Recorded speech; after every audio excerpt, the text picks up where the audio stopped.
Hey guys, welcome back. We're out at the range with an old new product. H&K has decided to bring back the USC Carbine, which is their semi-automatic version of the UMP, or what people call the UMP.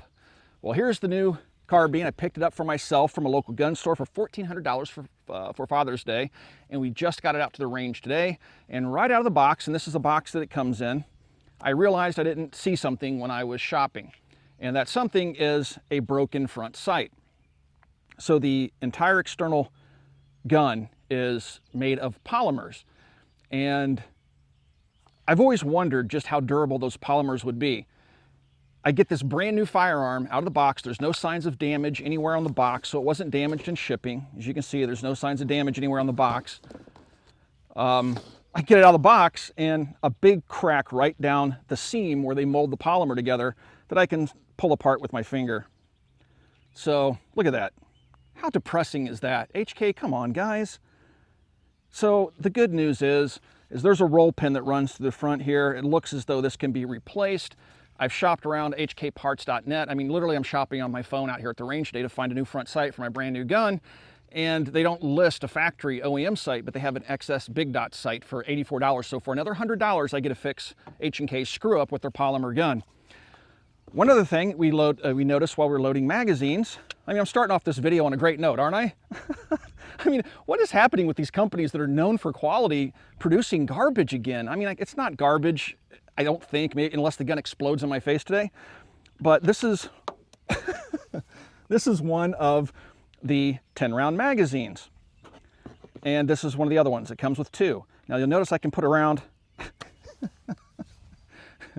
In neither one of these, the first round just falls right out. There's no spring pressure. Now, if I push on the follower, it'll pop up, and I push it back gently, and it'll hold it. But if I just load it like I normally am, oh, well, now it wants to work. Okay, well, let's try this one.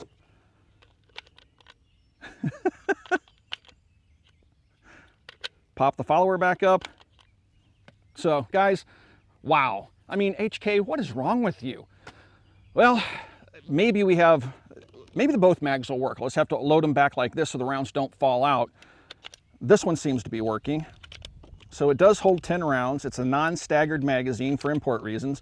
H&K has a U.S. production facility. They make the MR556 and the MR762 here in the United States, but apparently they don't want to make these here in the United States, so we can avoid all this goofiness from the ban era stuff, the import ban era. So, all right, let's walk over and do some shooting. We have some 230 grain ball from Freedom Munitions. Yeah, they're currently in bankruptcy, but it looks like they're still open for business. And the discount code down below should work for you guys. I'm a little bit flustered because I expect so much more from H&K. You come out here excited to shoot your new gun, you look down, you find the front sight's broken, you go to load magazines, and it's dropping rounds out because there's no follower tension. And it's like, what in the world? All right, so hopefully the thing works okay. They had to test fire it, right?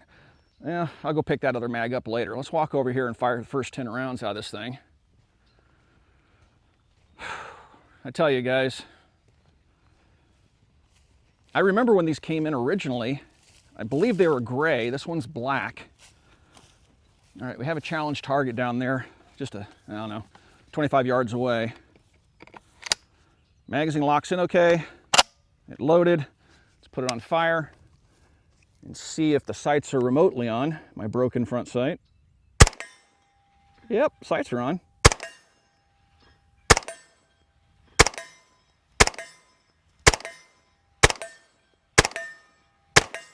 And it locked open. All right, so that magazine works. I'm kind of worried about the magazine sticking down a little bit. This one's not doing it now, because that last round is a hole open round, and that's a little hole open tab right there. So if that floor plate sticks, it's not going to lock open on the last round. But maybe the recoil and everything will cause that floor plate to come up and lock. I don't know. So the gun works. That's good news. Whew, at least. I was getting kind of nervous. Now I just got to figure out what to do with that front sight. All right, let's do some more shooting with this little gun and see how she performs this afternoon. I'm hoping these mags break in and start to function properly when I'm loading them. This one seems to be okay. This is the one we opened the video with. Once you get to that second round though, even with the magazine where it's sticking, it starts to pick up follower tension. So maybe it won't be an issue, I hope not. Tap the magazine, and it's not going to reset. So literally, you just throw a round in. All right, good job, HK. All right, so that second round picks up tension. That felt weird. Almost felt like it stuck a little bit there. And then we'll walk over and we'll fire this magazine and see if it locks open. I'm hoping that the recoil forces will jar that follower up and it'll lock open. All right, let's go see what we got. In case you guys haven't noticed, this is a new range. A friend of my business partner is allowing us to use his farm here. We'll be doing some construction here, moving this berm around a little bit. You'll see us doing a lot more shooting out here in the months to come. All right, now, remember which magazine this was? Let's see how it goes.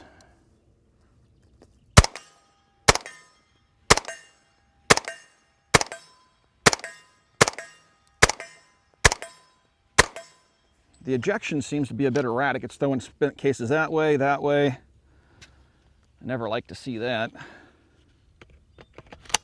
It has a little ping pong paddle here on the side, so when you want to drop that bolt, just push it with your thumb.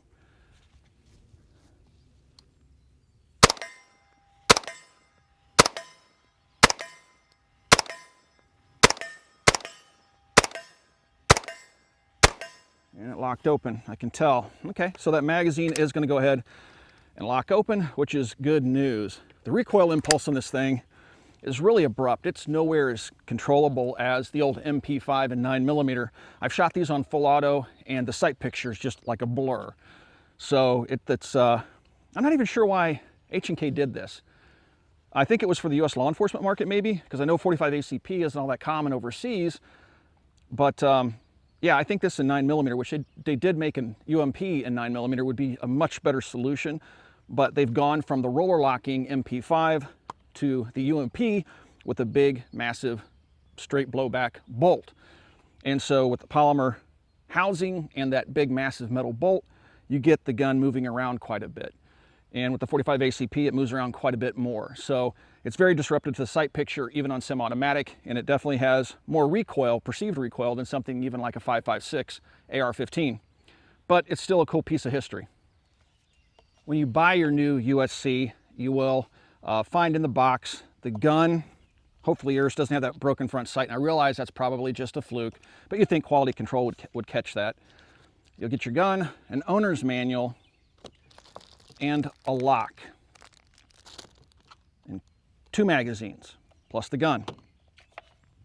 To take the gun apart, in the past, H&K used to supply with their SL8s, and I believe they supplied it with their USCs, the original gray ones. It was a little tool much like this one, except it was red and had the HK logo on it for disassembly of the gun. That's missing from the new guns that are being shipped in these cardboard boxes. I did not find a tool in the case.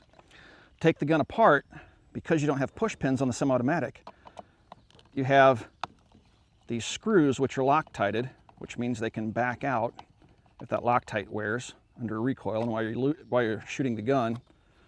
But these little screws come out, and I'm holding against my chest, guys, so I can keep it together because spring pressure wants to cause the stock to come off the gun. I'm just unscrewing the left-hand side screw, and there it is. You can see the blue Loctite on it. 2 screws, and then your pistol grip and stock will come off, the whole thumb hole stock assembly. Your trigger group will rotate down and off the gun. You can see your trigger mechanism for cleaning.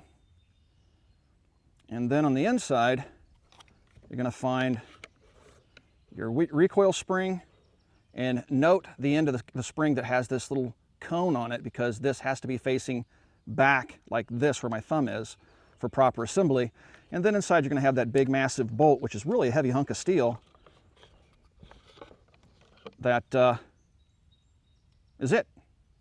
Now you can take the firing pin out of it and stuff like that as well. I'm not going to go that far, but this is all you really need. Now they have this little scallop here in the bolt, which is something of a forward assist if you should need it. Put it back together, just drop your bolt in, let it go home, Take the recoil spring, make sure that cone is facing you. Put it in there like that. Put your trigger group on, hold everything together. You'll slide. Yeah, this is locked back. Here we go.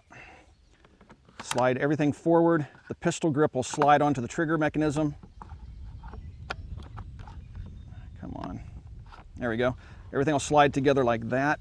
Pull it back, compress that recoil spring, and put your screws in, and then just snug them up. I haven't seen them walk out in the past, but I haven't really shot any of my previous USCs much.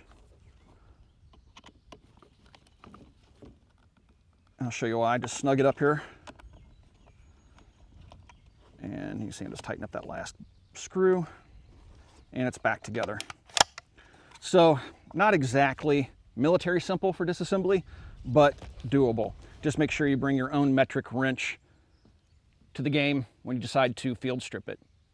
When you get your USC, it will not have rails on the top or on the handguard. You can swing by hkparts.net and pick up a complete rail package that will give you a top rail and handrails. I think it's like $119. I have them on order and they should be coming to my house soon, I hope. But yeah, so that's one other thing you'll have to pick up. You will notice that the gun does have something of a hand stop here, which would be especially useful if you SBR'd it and had a short barrel, so you don't run your hand out in front of the barrel when you're shooting it. But also it acts as an attachment point for a sling. So it's a hand stop and a sling, and it just bolts on. You can take it off if you don't want it. In the rear, for sling attachments, you're either going to have to go with something back here where you'd hook the claw, the little hook, HK style hook sling mount, which we do have some of those at Copper Custom. We use Savvy Sniper slings. I didn't put one on this gun, but you could hook it back here. And if it doesn't fit through, you can put a little bit of paracord on it and attach it that way. But yeah, so anyway, the gun does have ambi controls for the fire control. Of course, the charging system is typical H&K. It's borrowed directly from the MP5 and the 90 series of rifles, the HK 91, 93. And of course, you have that bolt hold open, which the original MP5 didn't have. So you might have to get used to the bolt locking options, because you can lock the bolt here, put a magazine in, hit the paddle, and like nothing happens. It's because you manually locked your bolt to the rear using the charging handle. But it's easy to get used to. All right, so let's go ahead and charge the weapon. It does have a standard flapper release on it, like an AK. And of course that ping pong paddle to release it when it's locked open by the magazine and not manually.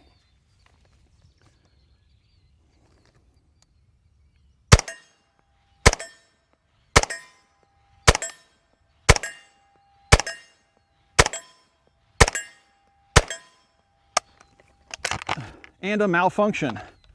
And it malfunctioned on the last round. Huh. Boy, dude, look at what it did to the case.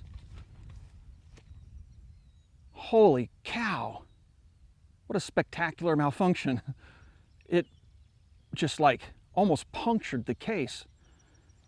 Can't say I've ever seen that happen before. Wow, okay. So we're less than 2 boxes in and we've already had a malfunction using one of those magazines. Let's try the other one. It just seems like the quality is sloppy on this thing for some reason.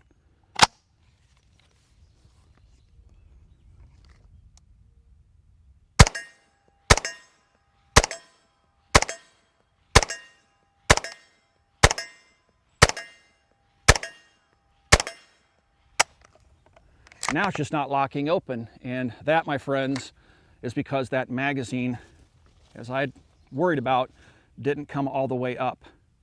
So if I actually touch it, now it's all the way up. So it is going to become a problem. These little 10-round magazines aren't reliable. Not what I expect from H&K. That's depressing, to say the least. 2 malfunctions. Well, this is what my former gray thumbhole stock USC now looks like. Thanks to Tommy Built. You can find him over on Instagram, and it's at Tommy Built. He did the conversion on this gun for me, so now it has a proper side folding stock that locks in place. And it has a proper push pin takedown, so you don't have to use tools. And it has the rails on it. And yeah, I'll probably wind up putting some sort of a red dot sight on it. I've even thought about SBRing this one. It's fairly simple to change the barrels out, and the short barrels are readily available for the guns. So this is what my original USC turned into, a UMP. Now, they sell a couple of different magazines over at hkparts.net. This one is a US-made magazine, and you can tell it because it doesn't say made in Germany on it, and at the very bottom, there's a little 45 symbol. Looks like a 45 cartridge, and it says 45 auto in that little stencil. All right, so this is one of the US magazines. These hold 25 rounds. Let's see how it works. I think my target's gonna fall over here, so I'll wind up having to shoot dirt afterwards.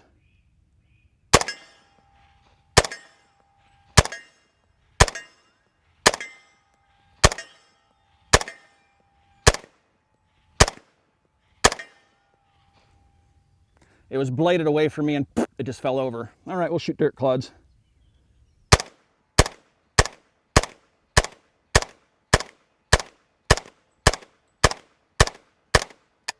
And didn't lock open. Seems to be a theme. All right, let's try the German magazine. This is one of the German magazines. They're really large and it holds 25 rounds. And this one says made in Germany on it. And of course you have the little window in there so you can see how many rounds you have left. Let's see if this one locks open.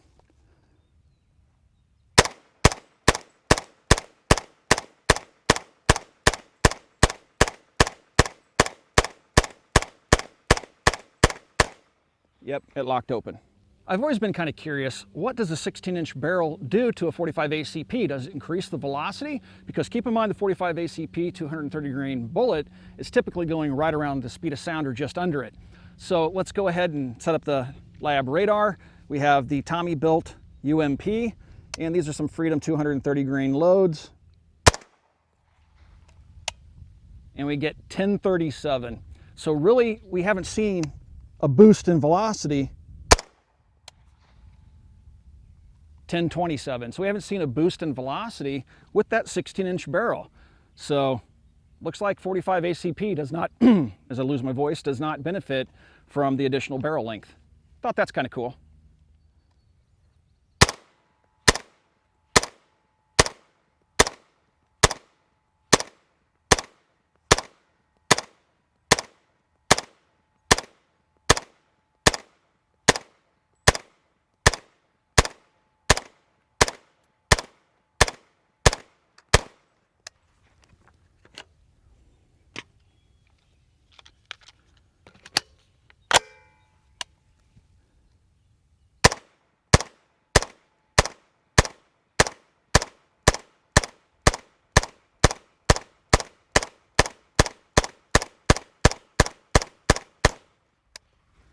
Yeah, I definitely like the Tommy built version using the German 25 round magazines. This gun is reliable. It's only unreliable with those US mags. So no malfunctions with this configuration, and malfunctions using the standard 10 round magazines with the factory unconverted USC. Depressing, but maybe that means I'll have to send out my other USC, which I wanted to keep in its original configuration, which I really have no reason to now because it's unreliable. I may send it out to Tommy built and at some point have it built into another UMP, because now I'll have some reliable magazines to use with it. It just seems like quality's slipping these days, guys. Both the USC and the UMP conversion have the same rear sight. It's a plastic rear sight. You have a V-notch, which is protected by the plastic ears, and then you have an aperture sight, which sticks up slightly above those protective ears. I would imagine it'd be pretty easy if you drop this thing on concrete to break this rear sight. If you don't want to do that, you might want to stick with just the notch rear sight, which works just fine at most ranges. Thought I would point that out. It's an interesting little quirk with the all polymer gun. I don't like polymer sights. I don't like polymer sights that stick up past their protective ears. Always, if it could be broken, I'll break it. And probably I'll wind up dropping this thing someday and I'll knock the rear sight off of it.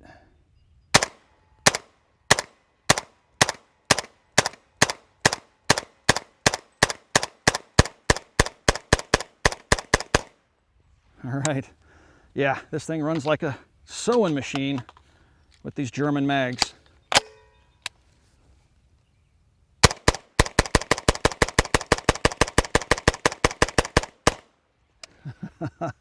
That's fun. That's sending a lot of hate downrange with those 230 grain pills. I like my UMP conversion. This thing's awfully cool. Thanks, Tommy Built. Good work, man. Well, guys, it's time to wrap things up this afternoon. Unfortunately, I was hoping to do a more upbeat video with my Father's Day present, but yeah, I took it out of the box, looked, and immediately noticed the crack. And then we've had quite a few problems with the factory 10-round magazines and the fact that the follower doesn't come all the way up on that last round, so you don't always get the bolt locking open the last round fired, and we've had malfunctions with the factory 10-round magazines. So, like I said earlier, I'll probably wind up just taking this gun and having it converted at some point down the road when I have the money to do it. Hopefully Tommy Built's still doing the conversions then, because as it stands, I can't get factory magazines that are reliable in the gun, and now I got to go out and spend at least $100 to get my front sight hood fixed. I have to put the XS Sights Big Dot sight in there because that's all they have over at hkparts.net. I guess I could try customer service at H&K, but I think we all know how that's going to go. So, oh well. Hopefully this thing will limp along for a little while until I can get it converted, because I do actually like shooting it even though it's in its banned configuration. It's just kind of neat to see where we came from, what we have to put up with in terms of our stupid US laws. And yeah, it's neat to have it in its original imported configuration. All right, guys, if you'd like to support us here on the Military Arms channel, a great way to do that is to support us over at Patreon. There's a link down below. Please follow that link and check out the incentives. Also, check out forgefromfreedom.com, the MAC collection. You can find really cool t-shirts like this one and many others. It's another great way to directly support us here at the Military Arms channel. And then, of course, please swing by and check out coppercustom.com, our online store. And thanks for watching us, guys, for 10 whole years. You've put up with us, and we greatly appreciate that. And we'll talk to you guys soon.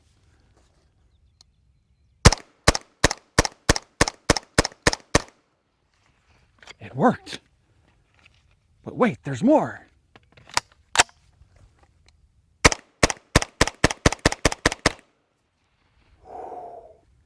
I'm going to go home on an upbeat note. It locked open on both magazines. We'll see you guys later.